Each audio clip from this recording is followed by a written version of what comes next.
We are Doug 8798, the most electrifying people in all of YouTube today. TNA Slammiversary was an awesome pay-per-view. Not as good as Lockdown, Destination X, Against All Odds, and Sacrifice, but we thought this pay-per-view ruled. The first match of the night was The Future, Kazarian versus the Wrestling Machine, Kurt Angle. Oh, it's real. It's damn real. This was an awesome match full of back and forth mat wrestling, brawling, and signature maneuvers from both men. Kurt Angle picks up the win with the Angle Slam and puts himself in the top 10 contenders for the TNA Championship as number 10. The next match of the night was Brian Kendrick versus Douglas Williams for the X Division Championship. This was an awesome match full of mat wrestling, some stiff back and forth brawling, and some cool spots from both men, or Brian Kendrick. Doug Williams picks up the win with a tornado DDT on Kendrick, thus retaining the X Division title. We really hope Brian Kendrick's push continues because he was totally underused in the WWE. And we're big fans of both wrestlers. The next match of the night was teacher versus student, Brother Ray versus Jesse Neal. First, Brother Ray comes out and tells Jesse Neal that he is sorry for all the negative things he did to him and the fans, and they both leave together, but Brother Ray double crosses Neal and throws him back into the ring, thus starting the match.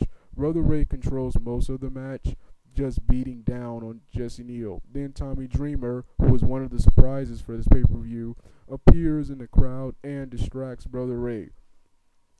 Brother Ray misses the dive off the top rope, and Jesse Neal hits the spear and wins. This was a good segment, but Doug hates that they're splitting up Team 3D. However, it is something new.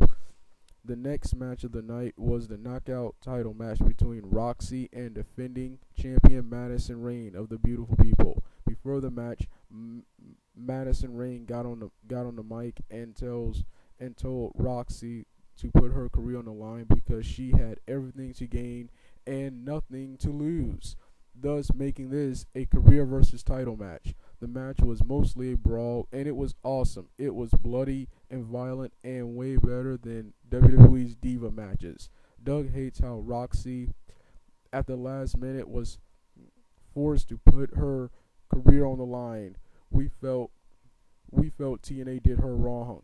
Now that Roxy is out of the company, hopefully TNA gets ODB, Daphne, Taylor Wilde, Sarita, and Angelina Love to feud with the Beautiful People. And carry the knockout division. Even though I think Angelina Love will rejoin the Beautiful People when she returns. The next match, in our opinion, was the worst match of the night, and that was Matt Morgan versus the returning Hernandez. First, Matt Morgan comes out with a doctor's note saying he can't compete.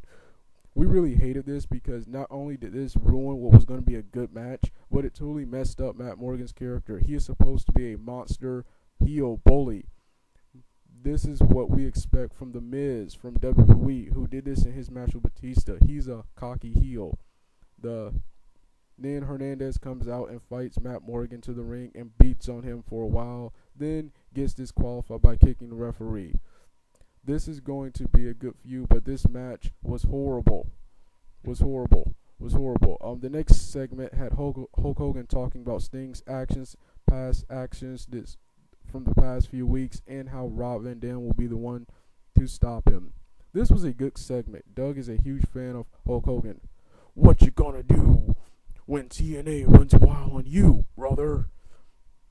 The next match of the night was Desmond Wolfe versus the Monster Abyss in a Monsters Ball match, which is really a hardcore match with weapons. This was a good match with some good brawling and some cool spots, like one violent one where Desmond Wolfe sunset flips Abyss off the turnbuckle onto the table with tacks and broken glass. Abyss's arms were cut wide open.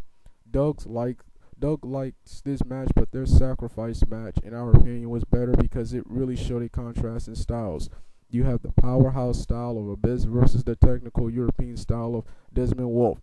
Well, Abyss wins when Chelsea throws the brass knuckles to Abyss, and Abyss hits Wolfe with the knucks and gives him a black hole slam. We're pretty sure this feud will continue. The next match of the night was AJ Styles versus Jay Lethal.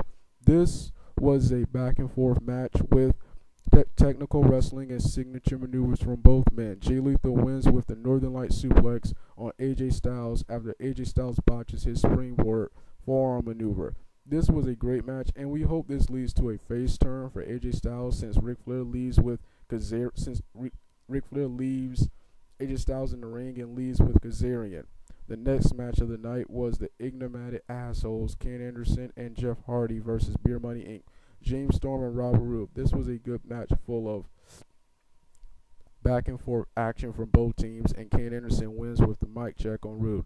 The winners of this match, Jeffrey Nero Hardy and Mr. Anderson. We love doing that. The next match of the night was the main event, Rob Van Dam, the whole fucking show versus Sting.